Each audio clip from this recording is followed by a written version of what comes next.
All India Radio presents Morning News.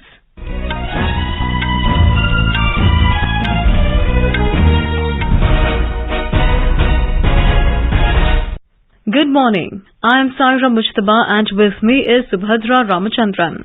The headlines. Prime Minister Narendra Modi to dedicate to the nation K.K. Patel Super Speciality Hospital in Bhuj, Gujarat at 11 a.m. today. Pradhan Mantri Sangra in New Delhi is a living reflection of shared heritage of each government, says Prime Minister. Haryana government to open a training institute for drone pilots. Southwest monsoon to be normal this year.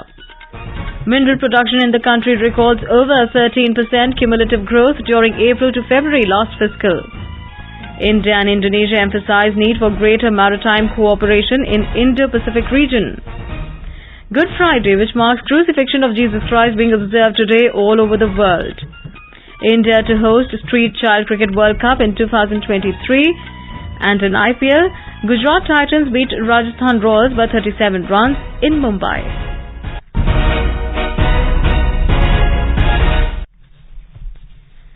Prime Minister Narendra Modi will dedicate to the nation K.K. Patel Super Speciality Hospital in Bhuj, Gujarat at 11 a.m. today through video conferencing.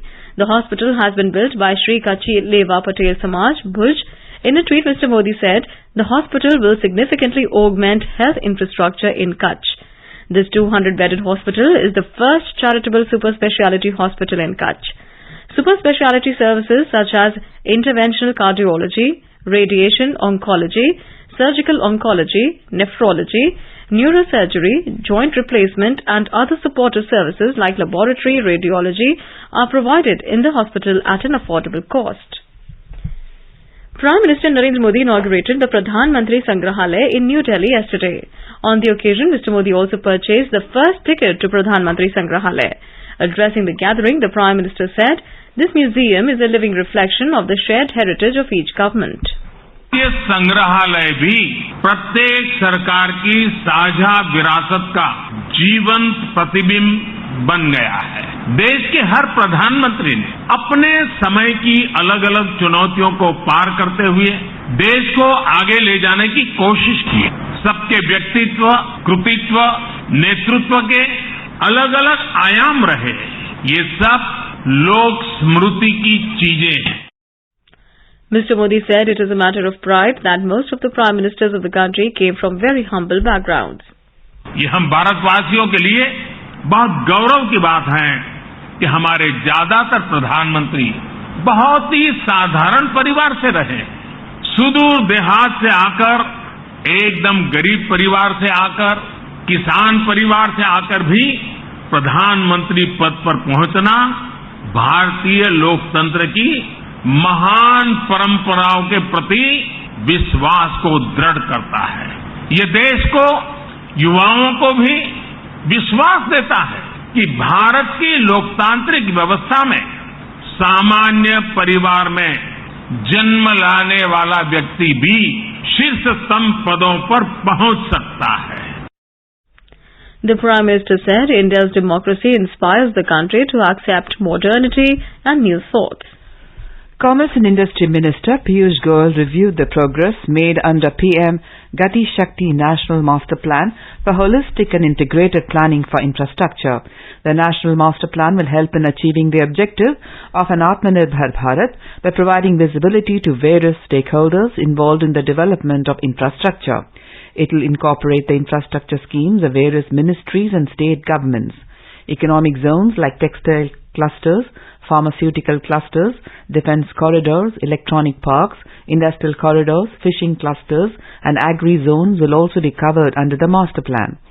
This will boost economic growth, attract investments and enhance the country's global competitiveness. Highlighting the potential of the PM Gati Shakti, Mr. Goyal said that improved multimodal connectivity to various economic zones will ensure seamless movement of goods and people. The country's biggest ever quiz contest, Sabka Vikas Maha Quiz, was launched yesterday. Electronics and IT Ministry said this quiz has been launched on the birth anniversary of Bharat Ratna Dr. Babasaheb Ambedkar. The quiz aims to build awareness among citizens about various schemes of government and good governance. While launching the quiz, Electronics and IT Minister Ashwini Vaishnaw asked all Indians to participate in this Vikas Parv and strengthen citizen engagement. The contest will be live till the 28th of this month. This is a timed quiz with 20 questions to be answered in 300 seconds. The quiz will be available in 12 languages: English, Hindi, Assamese, Bengali, Gujarati, Kannada, Malayalam, Marathi, Odia, Punjabi, Tamil and Telugu. Maximum of 1,000 top scoring participants will be selected as winners per quiz. The ministry said 2,000 rupees will be given to each of the selected winners. The quiz can be played on www.mygov.in. Prime Minister Narendra Modi has urged people to take part in the Sabka Vikas Mahaquiz on PM Garib Kalyan Anna Yojana. In a tweet, Mr. Modi said, "This is an interesting quiz which will cover a series of good governance initiatives." He said this will strengthen our collective quest towards inclusive development. Vice President M. Venkaiah Naidu reached Lucknow yesterday evening on a two-day visit to Uttar Pradesh.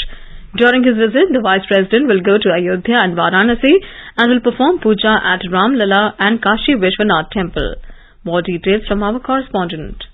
This is the first time that Vice President is visiting Ayodhya in a special presidential train. Last year, President Ramnath Kovind also visited the city in a special presidential train. After performing puja at Ram Janmabhoomi, Vice President M. Venkaiah Naidu will see the construction work of Grand Ram Temple also. He will perform puja at famous Hanumangarhi Temple. Vice President will then leave for Varanasi in the same presidential train and will reach the city of Lord Shiva by evening. He will take part in the Ganga Aarti in the evening. Tomorrow, Mr. Naidu will take part in scheduled functions after performing puja at Kashi Vishwanath Temple. Vice President will then leave for Hyderabad on the same day. Sushil Chandra Tiwari, AIR News, Ayodhya. Karnataka Rural Development and Panchayati Raj Minister K.S. Ishwarappa has announced his decision to resign from the state cabinet today. He announced this yesterday in Shivamogga after his name was included as the first accused in the abetment of suicide case of contractor and BJP worker Santosh K. Patil. The minister said that he will resign today in Bengaluru to avoid any embarrassment to the party. He said that he has complete faith that he will come clean after an investigation in the suicide case. A training institute for drone pilots will be set up in Haryana to support capacity development. The institute, to be set up under the aegis of the Drone Imaging and Information Service of Haryana Limited, Drishya, is expected to cater to training needs of personnel of Drishya and other organizations. A decision in this regard was taken during the second Board of Directors meeting of Drishya, chaired by Chief Minister Manohar Lal Khattar yesterday. The Chief Minister was informed that Haryana is the first state to create a separate corporation to hasten unmanned aerial vehicle UAV-driven governance application. India's COVID vaccination coverage has crossed 186 crore 29 lakh mark. Health Ministry said more than 5 lakh vaccine doses were administered yesterday. More than 2 crore 38 lakh vaccine doses have been administered to 12 to 14 years age group so far. Ministry said over 2 crore 50 lakh precaution doses have been administered to identified categories of beneficiaries like healthcare workers, frontline workers and people over 60 years of age so far. In the age group of 15 to 18 years old, more than 5 crore 78 lakh vaccine doses have been administered so far as first dose and 4 crore as second dose. Southwest monsoon is likely to be normal this year. Talking to AIR News, Director General of India Meteorological Department Mrityunjay Mohapatra said, quantitatively, the monsoon seasonal rainfall from June to September is likely to be 99% of the long period average. आने वाले south west monsoon season में जून से सितंबर के अंदर country as a whole के लिए जो rainfall होने वाला है इसका पूर्वानुमान है कि ये रेनफॉल सामान्य रहेगा, यानी नॉर्मल रेनफॉल एक्सपेक्टेड है for the country as a whole. जब हम नॉर्मल बोलते हैं रेनफॉल का आंकड़ा 96% से 104% के अंदर होता है लॉन्ग पीरियड एवरेज की। क्वांटिटेटिवली देखें तो आज जो पूर्वानुमान इशू किया गया इसके हिसाब से all India monsoon rainfall during June to September लगभग लॉन्ग पीरियड एवरेज की 99% विथ मॉडल एरर ऑफ ±5% होने का पूर्वानुमान किया गया है। In Kerala, widespread rain accompanied by lightning and thunderstorm is likely to continue till Monday. The Met Department has forecast strong winds across the state for the next 4 days. The pre-monsoon showers have caused large-scale destruction to standing crops and properties in many parts of Kerala. Keralites across the world are celebrating Vishu today, the festival marking the onset of spring and the harvest season. The day also marks the first day of the Malayalam month, Medam. More from our correspondent. With relaxations on COVID restrictions in place, thousands of worshippers are thronging the temples across Kerala to have Vishu Darshan early this morning. The famous Guruvayur temple and the Shabarimala temple witnessed heavy footfall of devotees as Darshan on Vishu Day is considered auspicious that will bring fortune and prosperity. In households, family members woke up early this morning to view Vishukani, a ceremonial arrangement of auspicious objects like raw rice, kanikonna flowers, golden cucumber, cotton dhoti, coins and other things. The elders then give Vishukai Nitam, a token amount to youngsters in the family. This is followed by a sumptuous lunch in the afternoon and bursting of crackers later this evening. Raj Mohan, AER News, Kochi.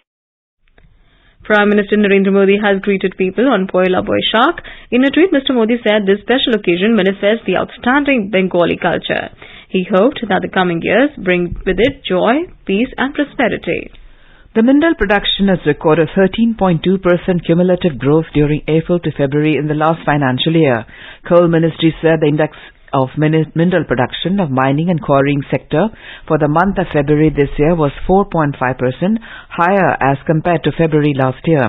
The production level of important minerals in February this year were coal 795 lakh tons, lignite 47 lakh tons, petroleum crude 23 lakh tons, chromite 373,000 tons and gold 125 kilogram. Government has invited expression of interest for setting up a manufacturing zone on pilot basis for power and renewable energy sector. Power Ministry had earlier issued orders conveying the implementation of a scheme for setting up a manufacturing zone for power and renewable sector on pilot basis with a budgetary outlay of 400 crore rupees. This is a central sector scheme and the duration of the scheme is 5 years from 2022 to 2023 to 2026 to 2027. The last date for submission of expression of interest is 8th of June this year. You are listening to the morning news on All India Radio. A reminder of the headlines before we move on.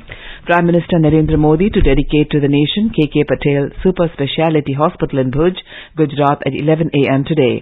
Pradhan Mantri Sangra in New Delhi is a living reflection of shared heritage of each government, says Prime Minister. Haryana government to open a training institute for drone pilots. Southwest monsoon to be normal this year. Mineral production in the country record over 13% cumulative growth during April to February last fiscal. India and Indonesia emphasize the need for greater maritime cooperation in Indo-Pacific region. Good Friday, which marks crucifixion of Jesus Christ, being observed today all over the world. India to host Street Child Cricket World Cup in 2023, and in IPL, Gujarat Titans beat Rajasthan Royals by 37 runs in Mumbai. For quick news updates round the clock, follow us on our Twitter handle @AIR News Alerts.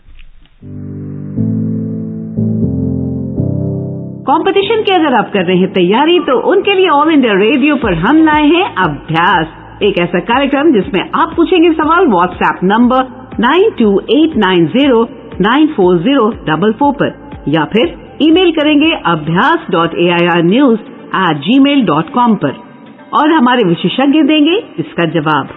आपका अभ्यास हमारा प्रयास। अपने business को बढ़ाने के लिए लीजिए आकाशवाणी का सहयोग और दीजिए उसे बुलंदियों के पंख। आपका बिजनेस लोकल है या राष्ट्रीय, आकाशवाणी देती है उपभोक्ताओं तक पहुंचने का हर विकल्प। और अब तो आप घर, दफ्तर या दुकान पर बैठे बैठे कर सकते हैं आकाशवाणी के किसी भी केंद्र के लिए विज्ञापनों की बुकिंग। आकाशवाणी के विभिन्न चैनलों पर विज्ञापन देना सुलभ और सस्ता। बुकिंग है तो संपर्क करें 8700014242 पर 8700014242। Welcome back. You're listening to the morning news.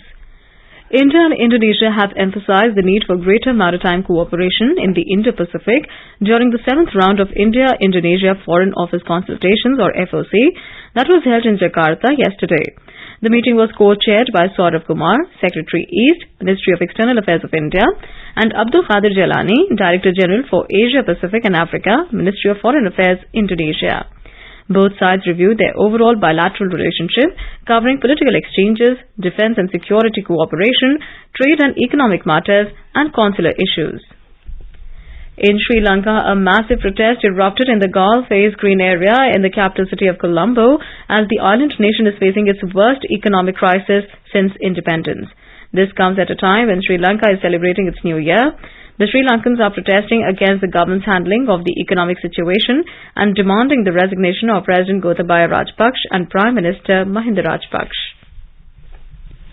A delegation of lawmakers of the United States led by vocal China critics Bob Menendez and Lindsey Graham arrived in Taiwan yesterday for a two-day trip as Beijing threatened strong measures in response. The group of 6 U.S. legislators is making the latest in a string of visits by foreign politicians to Taiwan in defiance of Beijing's efforts to isolate the island nation. Taiwan's foreign ministry said the U.S. legislators would meet with President Tsai Ing-wen, Foreign Affairs Minister Joseph Wu, and defense officials.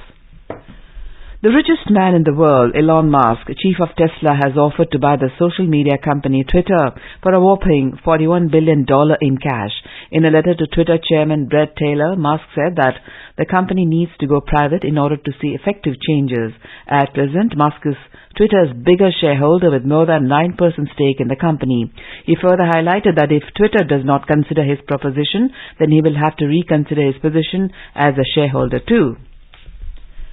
And now let's listen to our special program Azadi Ka Safar, highlighting the importance of the day during the freedom struggle. Azadi Ka Amrit Mahotsav.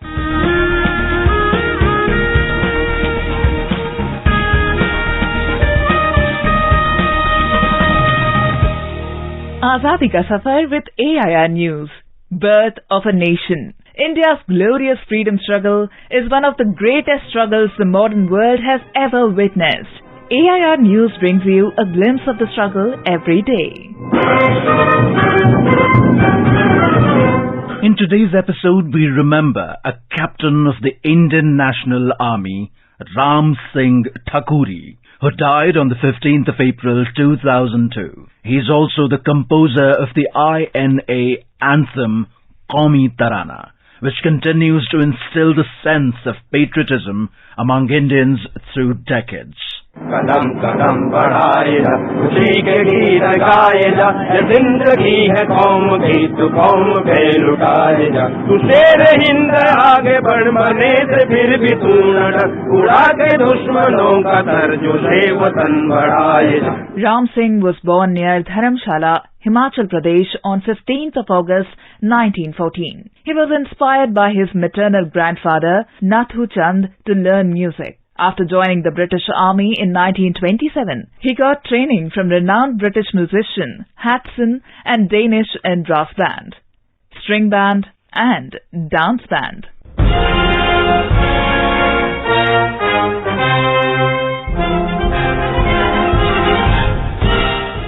During the Second World War, Ram Singh was posted to Singapore. After the defeat of the British forces in Singapore, he was taken in as a prisoner of war in 1942. Ram Singh joined the Indian National Army under the leadership of Subhash Chandra Bose.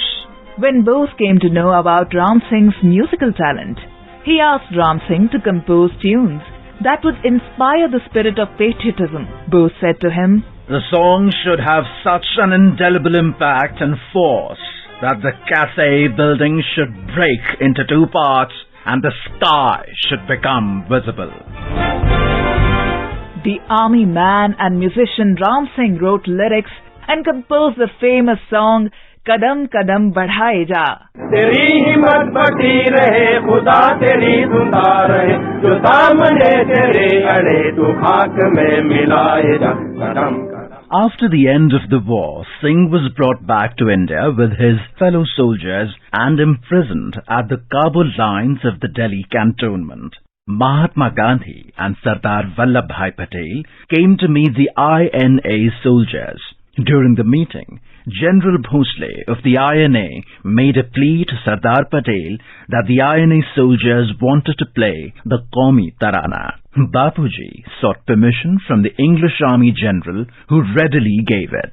चलो चली पुकार के कौमी निशान संभाल के लाल किले पे गाड़ के लहराए जा कदम कदम. When Prime Minister Jawaharlal Nehru unfurled the national flag on the ramparts of the Red Fort and addressed the nation on 15th of August 1947, Captain Ram Singh was especially invited to play the tune of Qaumi Tarana of the INA along with the members of his orchestra group.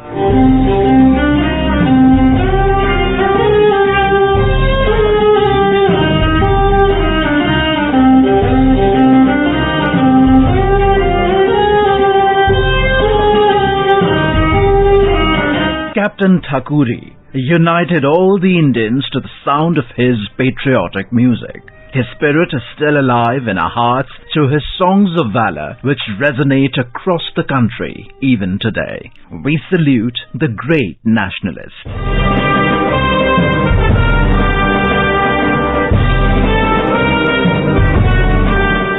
We also remember freedom fighter Kisan Bandhu Bhosle, who was born on 15th of April 1910 in district Satara, Maharashtra. He was inspired by Mahatma Gandhi and at Bapu's call for do or die. During the Quit India movement in 1942, Bhosle jumped into the freedom struggle. On 9th of September 1942, he joined a demonstration of more than 2,000 under the leadership of freedom fighter Parashuram Gharge at Satara.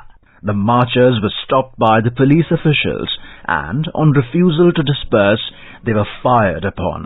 The firing resulted in the death of 9 persons, and Bhosle was one among them. We salute the great martyr.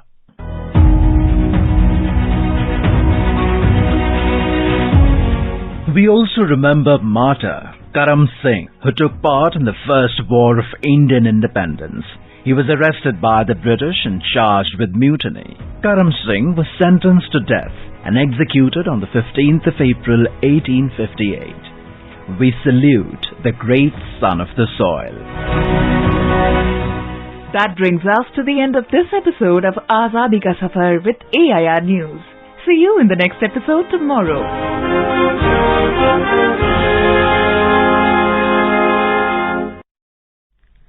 Today is Good Friday. It is observed to commemorate the day of crucifixion of Jesus Christ. On this day, Jesus sacrificed his life out of love for everyone and while suffering for the sins of humanity. On the occasion of Good Friday, people wish one another strength and happiness. A desk report.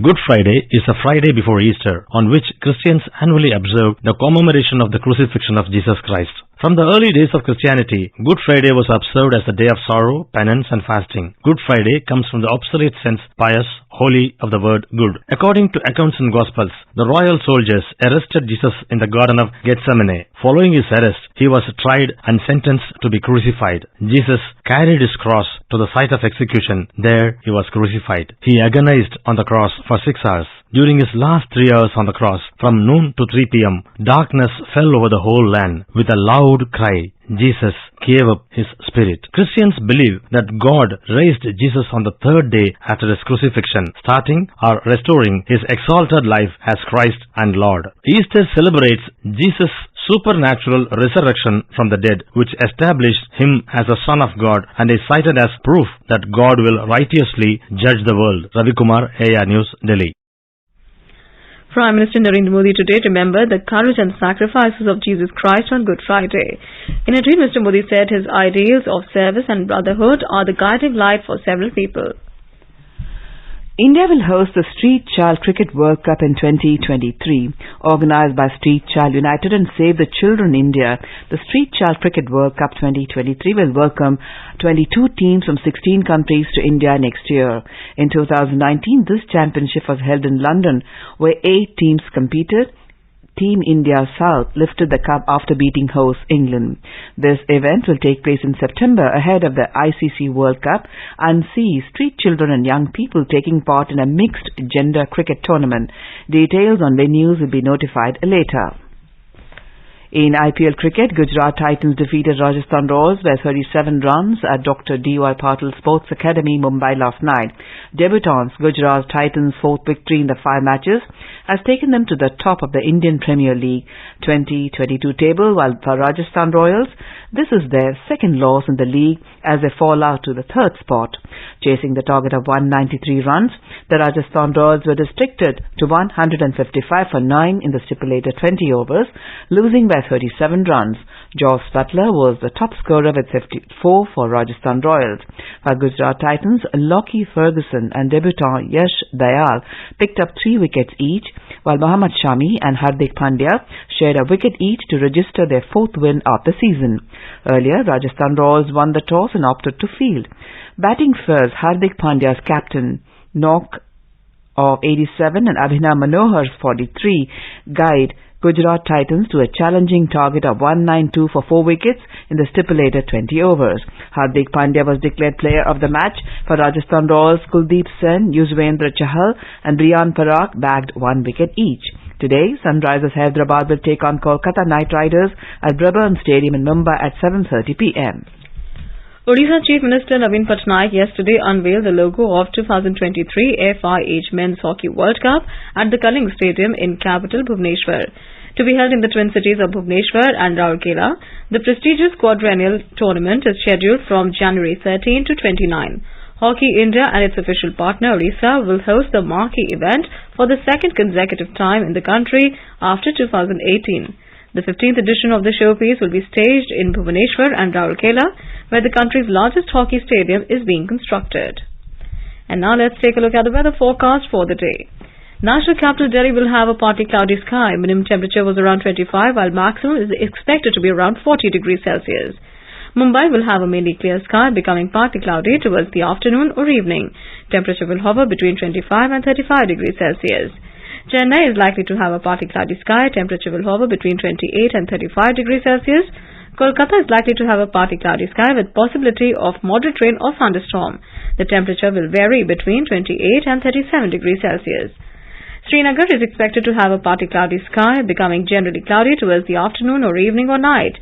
Minimum temperature was 9, while maximum is expected to be around 21 degrees Celsius. Jammu is expected to have a mainly clear sky, becoming partly cloudy towards the afternoon or evening. Leh is likely to have a generally cloudy sky, while Gilgit will also have a generally cloudy sky. The temperature in Gilgit will hover between 10 and 25 degrees Celsius. Muzaffarabad will have a mainly clear sky. Temperature will hover between 16 and 33 degrees Celsius. Visakhapatnam will have a generally cloudy sky with light rain. Minimum temperature was 27, while maximum will be 33 degrees Celsius. Hyderabad is expected to have rain or thunder showers. Bengaluru will have a generally cloudy sky with 1 or 2 spells of rain. Thiruvananthapuram will have a generally cloudy sky with 1 or 2 spells of rain or thunder showers. Guwahati will have a generally cloudy sky with 1 or 2 spells of rain or thunder showers. Imphal is also expected to have a generally cloudy sky with 1 or 2 spells of rain or thunder showers. And now an overview of today's newspapers. All papers have widely noticed the inauguration of the PM's museum and forecast of a normal monsoon this year. Hindustan Times says, Boris set to visit India next week, focus on trade pact. The Pioneer headlines, Ramana first CJI to visit Atari Wagah border. Papers have also covered the Shopian encounter. The Pioneer writes, 4 LET terrorists killed in Shopian encounter. CBSE to go back to one board exam pattern for class 10-12, writes Hindustan Times. All dailies have highlighted Elon Musk's offer to buy Twitter. Business Standard writes, Musk wants to buy out Twitter in $43 billion unsolicited bid, while the Age and Age headlines, Tesla CEO Musk offers $43 billion to buy Twitter. And finally, the Bollywood newlyweds are all over the dailies. Ranbir Kapoor and Alia Bhatt.